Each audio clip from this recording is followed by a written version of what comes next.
This is for 5th grade ELA, text set 13. Author, illustrator studied Ted and Betsy Lewin. Would you be willing to camp out under a sign that says, "Danger, crocodiles, watch your children and dogs"? Well, that's exactly what Ted and Betsy Lewin did. They're the writer and illustrator team who wrote the travel adventures in this set of books. Let's read top to bottom, down under, and find out about the travels in Australia.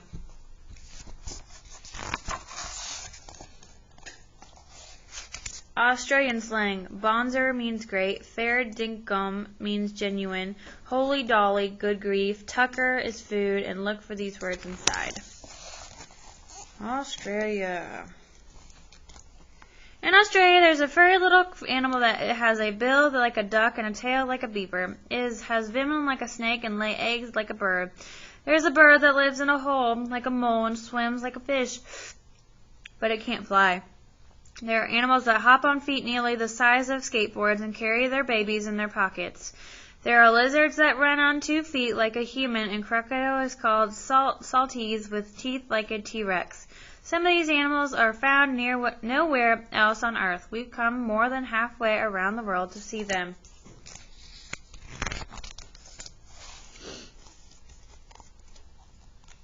At the top. We're here at last in the land down under, so called because Australia lies below the equator in the southern hemisphere. On the way, we lost a whole day in the middle of the ocean, crossing the international date line. And the seasons are reversed. It's fall here and springtime at home. Australia is so large from top to bottom that it's hot in the north and cold in the south. And it's also said that when you flush the toilet, the water swirls down in the opposite direction than it does in the northern hemisphere. It doesn't.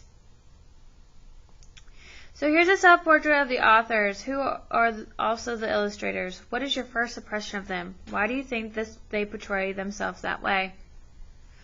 Now that we're totally confused, we leave for Kakadu National Park, one of the wildest, most remote, most beautiful places anywhere. The Aboriginal people of the Alligator River region have inhabited these areas for more than 30,000 years. That's more than 25,000 years before the pyramids were built in Egypt. The park is 7,453 square miles, the size of Connecticut. At the campground, we set up our tent next to the "Danger, crocodiles, watch your children and dogs" sign. We curl up in our sleeping bags, not sure what day it is, or time of year, or why crocodiles eat only children and dogs. We are resting up for our first trip to Billabong. So let me turn the page to find out where they are going. Yellow Water Billabong. Our skiff glides out into Yellow Water Billabong, a backward lagoon. The original word "billa" means water. The "bong" part is anybody's guess. The tiny yellow snowflake lilies that carpet the water in the wet season give this billabong its name. Islands of pandanus palms, freshwater mangroves, and tall paperback gum trees fill the landscape. Jabberwocky storks 5 feet tall and plum ducks stand guard. We search the banks for big salties, remembering not to drag our fingers in the water. Don't let the word "salty" fool you. Salties or estuarine crocodiles can live in the fresh water of a billabong as well as in the salt water. Fishermen pass in search of the giant Barramuda, a fish that can weigh up to 200 pounds. So here are the authors in a skiff. What perspective will they have traveling by boat rather than on land through this lagoon?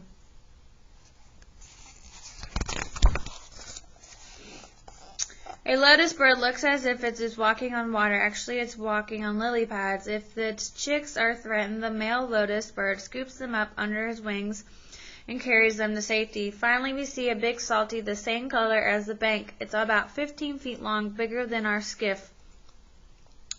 Its entire body rests on the bank except for its nose, which is underwater. The croc, neither moving nor breathing, has shut down. A crocodile can maintain a heart rate of only 3 to 5 heartbeats per minute for an hour or more. On land, salties can run as fast as 15 miles per hour. So if a salty chases you, run either 16 miles an hour or in a zigzag fashion. Salties can't turn fast because of their tails. Never run in a straight line, especially at 14 miles per hour. We go deeper into the paperback swamp. The water is choked with soft green weeds. A croc caught a 30-pound Bermuda and held on to it for 2 days until it rotted. Now the croc lurches half its length out of this water, shaking its head violently from side to side. Splash! Chunks of rotten fish go flying. We're soaked and sticky. A fish. Think about the attitude of the traveler so far. Will being splattered with rotten Bermuda fish parts slow them down? Why do you think so?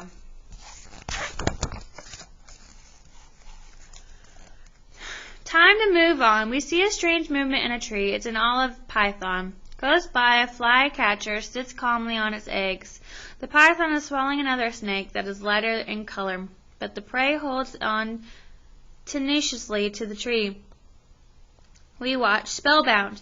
Finally, the lighter snake lets go and both snakes fall through a thick spider web, swinging upside down like a grotesque pendulum.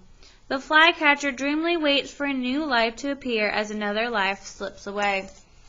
So listen. I'm not going to do that. What would swinging upside down like a grass pendulum look like? What does the last line indicate about the author's view on the natural world?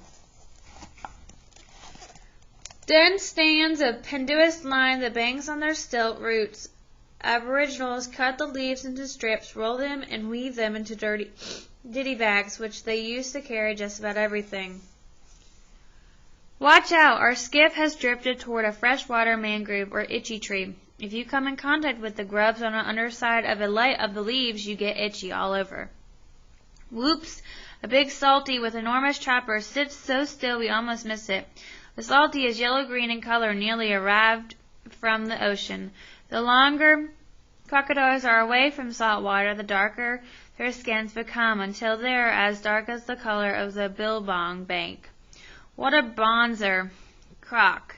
A big monitor lizard called a guana swaggers by. Two monsters from the Jurassic era. We start the engine and leave the old fossil to themselves.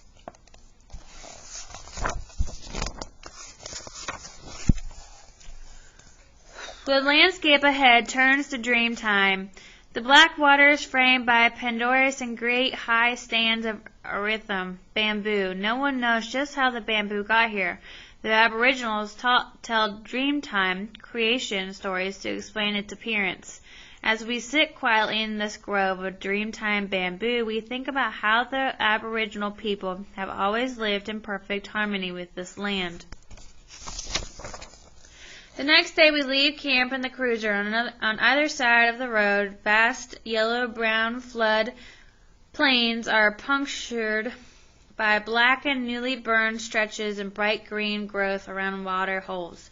The sky is dark gray, heavy with clouds. A dingo crosses in front of us and lies down in a fresh burn, head flat on the ground. The rest of the pack appears in the tall green grass. Two whistling kites sit nearby on the rotting carcass of a water buffalo. Other kites circle and wheel like vultures, trying to buzz them off. A crow joins in the confusion. So what does this illustration make you think of? Now the dingo nearest us tugs at the buffalo with everything it's got, rips a shred of skin and meat loose and bolts it down. For 5 minutes the other dingoes share the carcass. Suddenly a ferocious fight breaks out. The dingo near us turns, drops its hindquarters, lays back its ears, and bares its teeth in a hideous grin. The pack attacks, then gives chase when our dingo flees, when no one returns to the carcass, not even the crow. At the bottom. Now we're flying over the red center, mile after mile of wild, empty red land. We're on our way to Flinders Chase National Park on Kangaroo Island, home to almost all of Australia's wildlife except dingoes. Kangaroo Island is a green jewel in the cold southern sea, larger than the state of Rhode Island. In 1802, it was discovered by Captain Matthew Flinders, a young British explorer. Uninhabited then, it now has a population of almost 4,000 people. In the late afternoon, kangaroos and Cape Barren geese graze on broad green meadows. Flightless emus walk by, striking poses with each step, red-eyed and haughty. All are protected and unafraid of humans. So the animals on Kangaroo Island behave differently from most wild animals. At Kangaroo Island, Kangaroo and the tiny Joey in her pouch graze the short grass. It's as if Mama has two heads. The kangaroo on Kangaroo Island are darker, stockier, shorter limbed, and slower moving than the kangaroos on the mainland. Koalas hang in the tops of the rough bark manna gums like great bunches of soft, furry fruit. One tiny chocolate brown baby clings to its mother between her belly and the tree. Koala means no drink in the Aboriginal language. That evening, as we eat our rice laced with Tabasco sauce, 4 kangaroos and a brush-tailed possum invite themselves to dinner. The possum sits on our plates. Mama kangaroo intercepts our food on its way to our mouths. Another grabs our shift fronts and rocks back onto her tail, freeing up her very strong clawed feet that could kick your guts out. So can have our trucker. No worries. The next day we spot a little thorn bush walking across the road in broad daylight in Inchna. There are only 2 kinds of monotremes or egg-laying mammals in the world. The Inchna and the platypus. Sensing our presence, the Inchna stops and tucks its long nose under its body, and its spiny back prickles in the air as it starts sinking into the ground. We back off, afraid that if it keeps digging, it will disappear before our eyes like Rumpelstiltskin. Then the little thorn bush rises up out of the hole and waddles off into the shrubs. Rocky River is a swift-moving stream full of great gum trees, trunks, and long fan-like water weeds. Most groves everywhere. It is home to the other egg layer, the platypus. It is the pouring rain. We watch the surface for the rush of the bubbles that will signal its arrival. Then we realize that water strides send false platypus signals. So do leaves and raindrops. Finally, at dusk, not 5 feet from us, a sleek little beaver body and soft leather bill pops to the surface. When its nesting membranes are shut, its eyes look like yellow headlights. When its membranes are open, we see little black shiny eyes. Plop! The platypus works its way underwater. Perhaps it is probing and nuzzling with its sensitive bill, feeding on insects, grubs, and small fish, storing them in its cheek pouches. It slides up into its burrow and is gone. What luck, seeing both monotremes as one day. Not far down the coast from our campsite, there's an enchanted place called Seal Bay. The beach and surrounding dunes are littered with Australian sea lions sleeping on blankets of black seaweed, silver gulls in attendance. We walked out of the beach expecting all the sea lions to flee. Instead, they continue to sleep, scratch, and yawn, wonderful whiskered creatures smelling of fish in the sea. A big female galumps towards us, mouth wide open. Is she greeting us or charging us? She nuzzles, bites, pushes, and barks at every other sea lion on the beach. They look at her, wearily yawn, and lie back as she waddles into the sea. We lie down in the warm sand in the midst of the herd. 500 strong, the sea lions are about 10% of all their kind that are left in the world. Huge bulls sit as solid as pyramids, nose pointed to the sky, eyes closed, dozing. 2 young bulls joust on a field of seaweed. They shoulder push, and bite each other like puppies. When they tire of the game, they too doze off. As this yawning and sleeping is catching, before long we are fast asleep too. Listen. It is dark, very cold and windy where the fairy penguins live. We pick our way very carefully down the jumbled, slippery, lichen-covered rocks to the shore. The sun sets and the rocks take on monstrous shapes, sea serpents, gigantic toads, and lizards.